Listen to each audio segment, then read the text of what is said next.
Happy Thursday, everyone!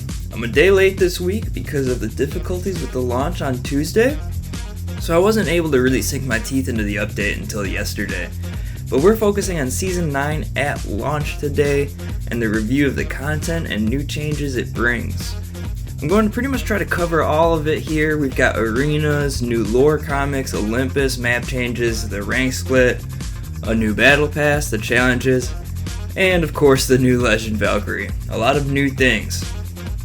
I hope you've all had a chance to dig into the new season a bit too. And here we go. Let's start with the new mode, arenas. You'll notice 99% of my clips today are from arenas, and a couple of them are of whole rounds in case you haven't had the chance to check them out. This will give you a feel of how it flows. Not only are most of my clips from arenas for that reason, but also because I've only played about 3 rounds of the Battle Royale. Arenas is so fun, it feels fresh. It's just nice to be able to play around without having to worry about third parties, RNG, or the other negative aspects you get with a Battle Royale. The newly built arenas such as Party Crasher and Phase Runner are well built and exciting. I love the atmosphere on Party Crasher personally. I think that one's my favorite map.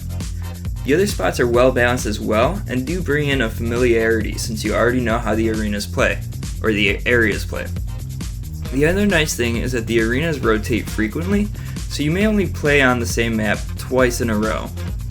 The other thing that's nice is that the rounds can typically be pretty quick, less than 2 minutes. So if you're looking for a quick match, that's the way to go. Although I just had my first 9-round arena match that did go on for about 20 minutes, so they can get pretty long there. I've heard one complaint that the guns cost a bit too much, but I don't mind it personally as it really makes you think about upgrading and what consumables you buy and more. It's more strategic. It feels like a permanent choice and you feel like you have to make sacrifices. The other nice thing about this mode is that each game does feel different, so it has a ton of replay value. A couple downsides though, if people lose a round, they can be pretty quick to disconnect, leaving you or the opposing team a man down. I've had 2 matches won because the entire team quit after losing the first round. I do hope a penalty is put in for leaving those matches early. Again, they don't take long, so it shouldn't be an issue to just stay. Also, you can turn the tide of the match still. One time I was down 2-0, and we came back and won the next 4 rounds straight. That's a neat thing about the round system. If you're nervous about trying out arenas or just haven't yet, I could not recommend this enough. Check it out ASAP. I know I will be playing a lot of it. The next thing on the list is the new lore story. I was nervous when they announced it would be a comic again, but honestly after reading the prologue, it was a million times better than any of the other comics already. The first chapter is also out now, which was compelling and did leave on a classic Broken Ghost cliffhanger. The other thing is not only will there be releases through the game weekly, but there's also going to be a release of the other part of the comic that's going to be released on Twitter weekly as well. So we're actually getting 20 pieces of comics all together, all connected to the story. It's incredible. The other thing to note is that Tom Casello wrote the story and put his entire heart into it because this is the last thing he's writing for Respawn. After this, he'll have moved on to a different job. Another cool thing is that weekly on Twitter, those lore pieces are being drawn by community members. Longtime viewers know that I've always hailed Apex's fan art community as one of the best, if not the best. So it's so heartwarming to see them being commissioned to make these pieces. I really think this is the story that's going to be really compelling, and for the first time in a while, I'm excited to see the next new piece. In case you're unfamiliar with the story, it's about investigating the new invasive plant species that's on board the Icarus on Olympus, how it got there, and other mysteries surrounding it. It'll close up a lot of story arcs and start new ones. I really can't wait to see where it goes. Speaking of the Icarus and Olympus changes, I am underwhelmed. Don't get me wrong, the Icarus itself is a great new POI, and inside it is really fun and has an awesome atmosphere. There are a lot of blind spots and hiding spots you can sneak around in, and it's interesting. The POI tells a story when you're playing in it, and the vines coming out and reaching after the ships in the atmosphere is such a cool thing to see. But as far as seasonal map changes go, this one feels so much less than the other ones we've had. Season 4 World's Edge, there was a new POI and multiple changed POIs. Same with Season 6 World's Edge. Season 2 King's Canyon changed completely, tripping over my words a bit. Season 5 King's Canyon was rebuilt and had 3 new POIs, I believe. Season 8 King's Canyon had 1 new POI but multiple map changes south of Crash Site, including an upgraded Slum Lakes and the area around Turbine. So to have 1 new POI on Olympus with no other points of interest changed is not what I was looking for or expecting for a new season.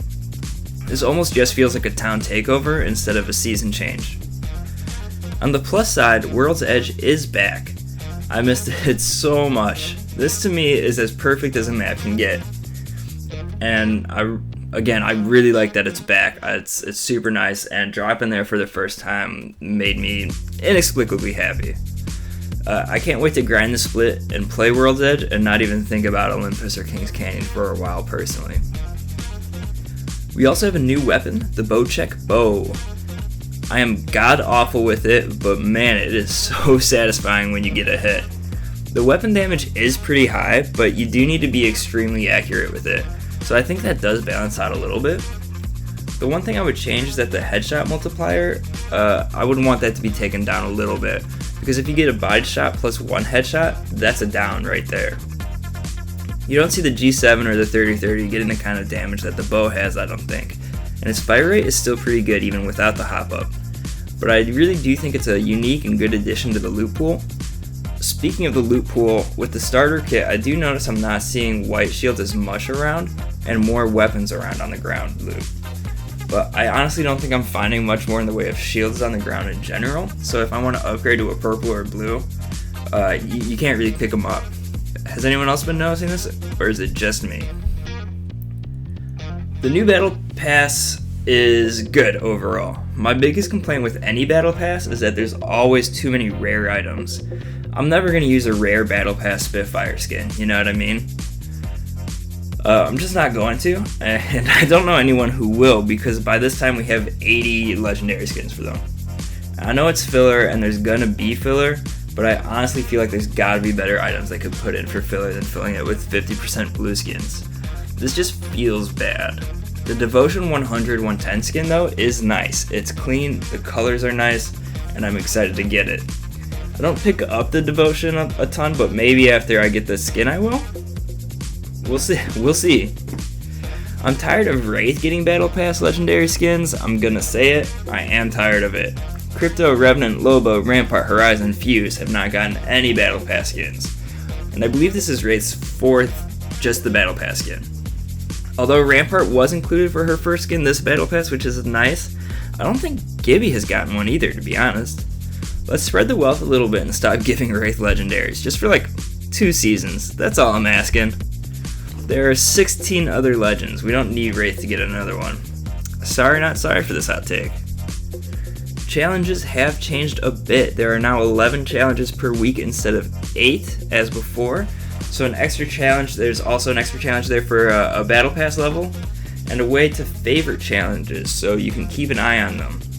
These are great changes and should help people level up the Battle Pass a little bit faster even. I also like the challenges that make you choose one mode or another, so it really helps you switch things up and keeps things fresh. But right now is a perfect Battle Pass as far as challenges go. I love it. Last but not least, we have Valkyrie. I've played her a few rounds and she's a great addition. I still worry about mobility creep in the game, but she's unique enough and her mobility isn't super OP right now. The flight passive seems kind of a lot. She could be hard to track a little bit, but luckily she doesn't fly super fast. Even her ultimate goes pretty slow. But it's a great feeling to be able to fly up and get so much height when you do go into the ultimate. I love that. Her personality and voice lines are wonderful. Erika Ishii did a great job with her and bringing her to life. Her legendary skins are great. Her lunch bundle skin is perfect, to say the least. My biggest change would be maybe add 5 seconds to her rocket, her missile cooldown, or slow her flight a little bit more and give her more fuel to balance that a bit. There were some launch issues, but I'm not counting that in the season because that's beyond Respawn's control. I feel badly. I know they're looking forward to it and they got kind of shafted there. Overall, I'd give the season an A-. A lot of things I really like in this season, a lot of new features to keep things fresh, Arena's bringing a lot of replayability and something new to the game, and Valkyrie's a great addition to the roster. The Olympus changes could be better, but the POI is still nice and I'm excited to be on World's Edge mostly. Battle Pass rewards are always in need of improvement to me, but overall the things that we do get are nice. That's my official rating on the season, A-.